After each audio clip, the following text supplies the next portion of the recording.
ನಮಸ್ಕಾರ ವಿದ್ಯಾರ್ಥಿ ಬಂಧುಗಳೇ, ನಾನು ನಿಮ್ಮ ವೆಂಕಿ. ಈ ವಿಡಿಯೋದಲ್ಲಿ ಸಮಾಜ ವಿಜ್ಞಾನ ಭಾಗ 2 7ನೇ ತರಗತಿ ಇತಿಹಾಸ ಇದರಲ್ಲಿ ಬರುವಂಥ 16ನೇ ಪಾಠ ಭಾರತದ ಪ್ರಥಮ ಸ್ವಾತಂತ್ರ್ಯ ಸಂಗ್ರಾಮ ಸಾಮಾನ್ಯ ಶಕ 1857-58 ಈ ಇತಿಹಾಸ ಪಾಠದ ಪ್ರಶ್ನೋತ್ತರಗಳನ್ನು ತಿಳಿದುಕೊಳ್ಳೋಣ ಮಕ್ಕಳೇ. ಅಧ್ಯಾಯ 16 ಭಾರತದ ಪ್ರಥಮ ಸ್ವಾತಂತ್ರ್ಯ ಸಂಗ್ರಾಮ ಸಾಮಾನ್ಯ ಶಕ 1857-58 ಪಾಠವನ್ನು ಗಮನಿಸಿ ನಂತರ ಪ್ರಶ್ನೋತ್ತರಗಳನ್ನು ತಿಳಿದುಕೊಳ್ಳೋಣ ಮಕ್ಕಳೇ. ಅಭ್ಯಾಸಗಳು ಗಮನಿಸಿ. ನಮ್ಮ ಯೂಟ್ಯೂಬ್ ಚಾನಲ್ನ ಸಬ್ಸ್ಕ್ರೈಬ್ ಮಾಡ್ಕೊಳ್ಳಿ. ಅಭ್ಯಾಸಗಳು ವಿದ್ಯಾರ್ಥಿನಿ ಮಿತ್ರರಿಗೆ ಗಮನಿಸಿ. ಫಸ್ಟ್ ಮೇನ್ ಖಾಲಿ ಬಿಟ್ಟ ಸ್ಥಳಗಳನ್ನು ಸೂಕ್ತ ಪದದಿಂದ ಭರ್ತಿ ಮಾಡಿ. ಸೆಕೆಂಡ್ ಮೇನ್ ಒಂದು ಪದ ಅಥವಾ ವಾಕ್ಯದಲ್ಲಿ ಉತ್ತರಿಸಿ. ಈ ಪ್ರಶ್ನೆಯಲ್ಲಿ ಒಂದು ಪದ ಅಥವಾ ವಾಕ್ಯಕ್ಕಿಂತ ಹೆಚ್ಚಿನ ಉತ್ತರವೂ ಸಹ ಇದ್ದಾವೆ. ಥರ್ಡ್ ಮೇನ್ ಟಿಪ್ಪಣಿ ಬರೆಯಿರಿ. ಈ ರೀತಿ ಪ್ರಶ್ನೆಗಳಿದ್ದಾವೆ. ಅಭ್ಯಾಸಗಳು ಫಸ್ಟ್ ಮೇನ್ ಮೊದಲನೇ ಮೇನು ಖಾಲಿ ಬಿಟ್ಟ ಸ್ಥಳಗಳನ್ನು ಸೂಕ್ತ ಪದದಿಂದ ಭರ್ತಿ ಮಾಡಿ.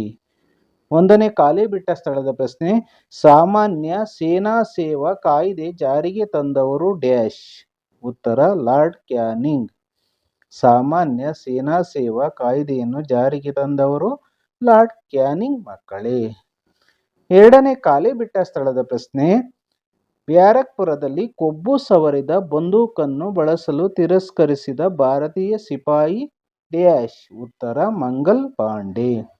ಬ್ಯಾರಕ್ಪುರದಲ್ಲಿ ಕೊಬ್ಬು ಸವರಿದ ಬಂದೂಕನ್ನು ಬಳಸಲು ತಿರಸ್ಕರಿಸಿದ ಭಾರತೀಯ ಸಿಪಾಯಿ ಮಂಗಲ್ ಪಾಂಡೆ. ಮೂರನೇ ಖಾಲಿ ಬಿಟ್ಟ ಸ್ಥಳದ ಪ್ರಶ್ನೆ ಮಕ್ಕಳೇ, ಬಿಹಾರದಲ್ಲಿ ಡ್ಯಾಶ್ ರವರ ನೇತೃತ್ವದಲ್ಲಿ ದಂಗೆಗಳು ನಡೆದವು. ಉತ್ತರ ಕುವರ್ ಸಿಂಗ್. ಬಿಹಾರದಲ್ಲಿ ಕುವರ್ ಸಿಂಗ್ ರವರ ನೇತೃತ್ವದಲ್ಲಿ ದಂಗೆಗಳು ನಡೆದವು. ನಾಲ್ಕನೇ ಖಾಲಿ ಬಿಟ್ಟ ಸ್ಥಳದ ಪ್ರಶ್ನೆ ಮಕ್ಕಳೇ, 1857ರ ಹೋರಾಟವನ್ನು ಭಾರತದ ಪ್ರಥಮ ಸ್ವಾತಂತ್ರ್ಯ ಸಂಗ್ರಾಮವೆಂದು ಕರೆದವರು ಡ್ಯಾಶ್. ಉತ್ತರ ವಿನಾಯಕ ದಾಮೋದರ ಸಾವರ್ಕರ್. 1857ರ ಹೋರಾಟವನ್ನು ಭಾರತದ ಪ್ರಥಮ ಸ್ವಾತಂತ್ರ್ಯ ಸಂಗ್ರಾಮವೆಂದು ಕರೆದವರು ವಿನಾಯಕ ದಾಮೋದರ ಸಾವರ್ಕರ್. ಈಗ ಎರಡನೇ ಮೇನ್ಗೆ ಹೋಗೋಣ ಮಕ್ಕಳ. ಎರಡನೇ ಮೇನು ಒಂದು ಪದ ಅಥವಾ ವಾಕ್ಯದಲ್ಲಿ ಉತ್ತರಿಸಿರಿ. ಮೊದಲನೇ ಪ್ರಶ್ನೆ, ಸಾಮಾನ್ಯ ಶಕ 1857ರ ಹೋರಾಟದ ತಕ್ಷಣದ ಕಾರಣ ಯಾವುದಾಗಿತ್ತು? ಸೆಕೆಂಡ್ ಮೇನು ಒಂದು ಪದ ಅಥವಾ ವಾಕ್ಯದಲ್ಲಿ ಉತ್ತರಿಸಿ. ಫಸ್ಟ್ ಕ್ವಶನ್, ಸಾಮಾನ್ಯ ಶಕ 1857ರ ಹೋರಾಟದ ತಕ್ಷಣದ ಕಾರಣ ಯಾವುದಾಗಿತ್ತು ಮಕ್ಕಳೇ? ಉತ್ತರ ಸಾಮಾನ್ಯ ಶಕ 1857ರಲ್ಲಿ ಒಂದು ಹೊಸ ಮಾದರಿಯ ಬಂದೂಕನ್ನು ಅಂದ್ರೆ ಬಂದೂಕಿನ ಹೆಸರು ಎನ್ಫೀಲ್ಡ್ ರೈಫಲ್ ಸೇನೆಯಲ್ಲಿ ತೊಡಗಿಸಿದ್ದು ಸಿಪಾಯಿ ದಂಗೆಗೆ ತಕ್ಷಣದ ಕಾರಣವಾಯಿತು. ಉತ್ತರ ಇನ್ನೊಮ್ಮೆ, ಸಾಮಾನ್ಯ ಶಕ 1857ರಲ್ಲಿ ಒಂದು ಹೊಸ ಮಾದರಿಯ ಬಂದೂಕನ್ನು ಎನ್ಫೀಲ್ಡ್ ರೈಫಲ್ ಸೇನೆಯಲ್ಲಿ ತೊಡಗಿಸಿದ್ದು ಸಿಪಾಯಿ ದಂಗೆಗೆ ತಕ್ಷಣದ ಕಾರಣವಾಯಿತು. ಎರಡನೇ ಪ್ರಶ್ನೆ ಮಕ್ಕಳ, ಸಾಮಾನ್ಯ ಶಕ 1857ರ ಮಹಾದಂಗೆಯ ಪರಿಣಾಮಗಳನ್ನು ತಿಳಿಸಿರಿ. ಈ ಉತ್ತರ ದೀರ್ಘವಾಗಿದೆ ಗಮನಿಸಿ. ಒಂದು ಪದ ಅಥವಾ ವಾಕ್ಯದಲ್ಲಿಲ್ಲ, ಒಂದು ಪ್ಯಾರಕ್ಕಿಂತ ಜಾಸ್ತಿ ಇದೆ. ಈ ಪ್ರಶ್ನೆಗೆ ತಕ್ಕಂತೆ ಉತ್ತರವಿದೆ, ಅದರ ರೀತಿ ನೀವು ಬರೆಯಬೇಕಾಗುತ್ತದೆ. ಉತ್ತರವನ್ನು ಗಮನಿಸೋಣ. ಇಲ್ಲಿ ಪಾಯಿಂಟ್ ವೈಸ್ ಇದೆ ಮಕ್ಕಳ. ಸಾಮಾನ್ಯ ಶಕ 1857ರ ಮಹಾದಂಗೆಯ ಪರಿಣಾಮಗಳು ಎಂದರೆ, ಫಸ್ಟ್ ಪಾಯಿಂಟ್, ಭಾರತದ ರಾಜಕೀಯ, ಆರ್ಥಿಕ ಮತ್ತು ಸಾಂಸ್ಕೃತಿಕ ಕ್ಷೇತ್ರಗಳ ಮೇಲೆ ಗಂಭೀರ ಪರಿಣಾಮಗಳನ್ನು ಬೀರಿತು. ಸೆಕೆಂಡ್ ಪಾಯಿಂಟ್, ಈಸ್ಟ್ ಇಂಡಿಯಾ ಕಂಪನಿಯ ಆಳ್ವಿಕೆ ಅಂತ್ಯಗೊಂಡು ಅದರ ಕೈಯಲ್ಲಿದ್ದ ಭಾರತದ ಆಳ್ವಿಕೆಯನ್ನು ಬ್ರಿಟಿಷ್ ರಾಣಿ ವಹಿಸಿಕೊಂಡಳು. ಥರ್ಡ್ ಪಾಯಿಂಟ್, ಸಾಮಾನ್ಯ ಶಕ 1858ರಲ್ಲಿ ಬ್ರಿಟನ್ನಿನ ರಾಣಿ ವಿಕ್ಟೋರಿಯಾ ಒಂದು ಘೋಷಣೆಯನ್ನು ಹೊರಡಿಸಿದಳು.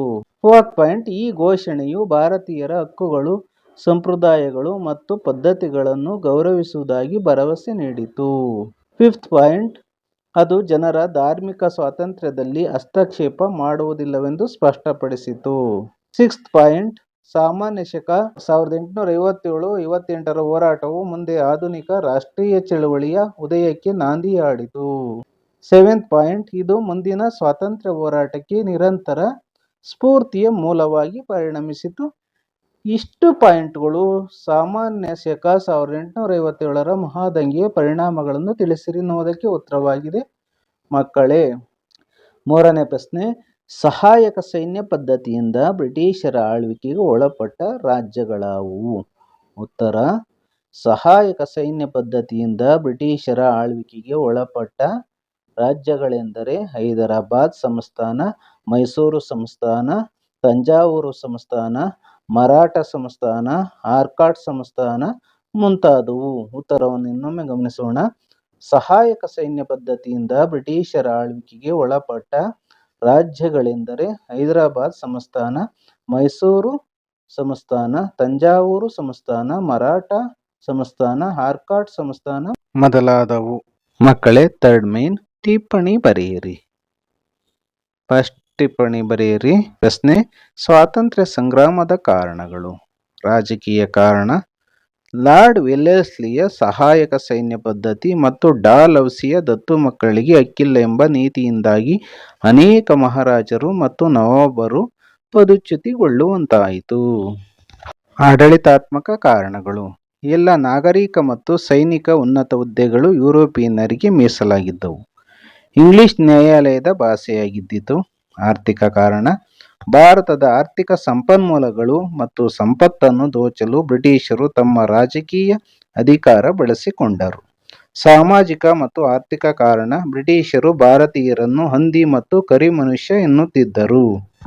ಸೈನಿಕ ಕಾರಣ: ಭಾರತೀಯ ಸೈನಿಕರು ಪಾರಂಪರಿಕವಾಗಿ ಬಳಸುತ್ತಿದ್ದ ಧಾರ್ಮಿಕ ಚಿಹ್ನೆ ಮತ್ತು ಪೇಟಗಳನ್ನು ಧರಿಸಬಾರದೆಂದು ಬ್ರಿಟಿಷರು ನಿಷೇಧ ಹೇರಿದರು.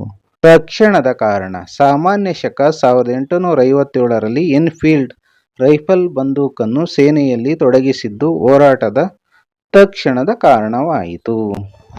2ನೇ ಟಿಪ್ಪಣಿ ಪ್ರಶ್ನೆ: ಝಾನ್ಸಿ ರಾಣಿ ಲಕ್ಷ್ಮೀಬಾಯಿ. ರಾಣಿ ಲಕ್ಷ್ಮೀಬಾಯಿಯನ್ನು ಝಾನ್ಸಿಯ ರಾಣಿ ಎಂದು ಕರೆಯುತ್ತಾರೆ.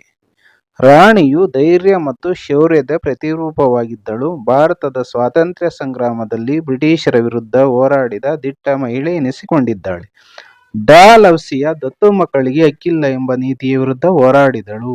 3ನೇ ಟಿಪ್ಪಣಿ 3rd ಶಾರ್ಟ್ಸ್ ನೋಟ್ಸ್. 2ನೇ ಬಹದ್ದೂರ್ ಶಹಾ. ಪ್ರಥಮ ಸ್ವಾತಂತ್ರ್ಯ ಸಂಗ್ರಾಮದಲ್ಲಿ ಭಾಗವಹಿಸಿದ ಕೊನೆಯ ಮೊಘಲ್ ರಾಜ. 2ನೇ ಬಹದ್ದೂರ್ ಶಹಾ. ಬ್ರಿಟಿಷರ ಕುಟಿಲ ನೀತಿಯಿಂದಾಗಿ ಬಹದ್ದೂರ್ ಶಹಾ ಕೇವಲ ನಾಮಮಾತ್ರ ಚಕ್ರವರ್ತಿಯಾಗಿದ್ದನು. ಸಿಪಾಯಿ ದಂಗೆಯ ಸಂದರ್ಭದಲ್ಲಿ ದಿಲ್ಲಿಯಲ್ಲಿ ಸಿಪಾಯಿಗಳು ವೃದ್ಧ ಮತ್ತು ಶಕ್ತಿಹೀನ ಮೊಘಲ್ ದೊರೆ 2ನೇ ಬಹದ್ದೂರ್ ಶಹಾನನ್ನು ಭಾರತದ ಚಕ್ರವರ್ತಿ ಎಂದು ಘೋಷಣೆ ಮಾಡಿದರು. ಇಲ್ಲಿಗೆ 3 ಮೇನ್ಗಳ ಪ್ರಶ್ನೋತ್ತರಗಳನ್ನು ನಾನು ಎಕ್ಸ್ಪ್ಲನೇಷನ್ ಮಾಡಿದ್ದೇನೆ. ಭಾರತದ ಪ್ರಥಮ ಸ್ವಾತಂತ್ರ್ಯ ಸಂಗ್ರಾಮ, ಸಾಮಾನ್ಯ ಶಕ 1857-58. ಈ ಪಾಠದ ಪ್ರಶ್ನೋತ್ತರಗಳು ತಮಗೆ ಸದುಪಯೋಗವಾಗುತ್ತದೆ ಎಂಬುದರಲ್ಲಿ ಯಾವುದೇ ಸಂಶಯವಿಲ್ಲ. ಈ ವಿಡಿಯೋವನ್ನು ಲೈಕ್ ಮಾಡಿ, ಕಮೆಂಟ್ ಮಾಡಿ ಹಾಗೂ ನಿಮ್ಮ ಗೆಳೆಯ ಗೆಳತಿಯರೊಂದಿಗೆ ಹಂಚಿಕೊಳ್ಳಿ. ನಮ್ಮ ಯೂಟ್ಯೂಬ್ ಚಾನಲ್ನ ಸಬ್ಸ್ಕ್ರೈಬ್ ಮಾಡ್ಕೊಳ್ಳೋದನ್ನ ಮರಿಬೇಡಿ. ಎಲ್ಲರಿಗೂ ಧನ್ಯವಾದಗಳು. ಲೋಕಾನಾಂ ಸರ್ವೇ ಜನ ಸುಖಿನೋ ಭವಂತು.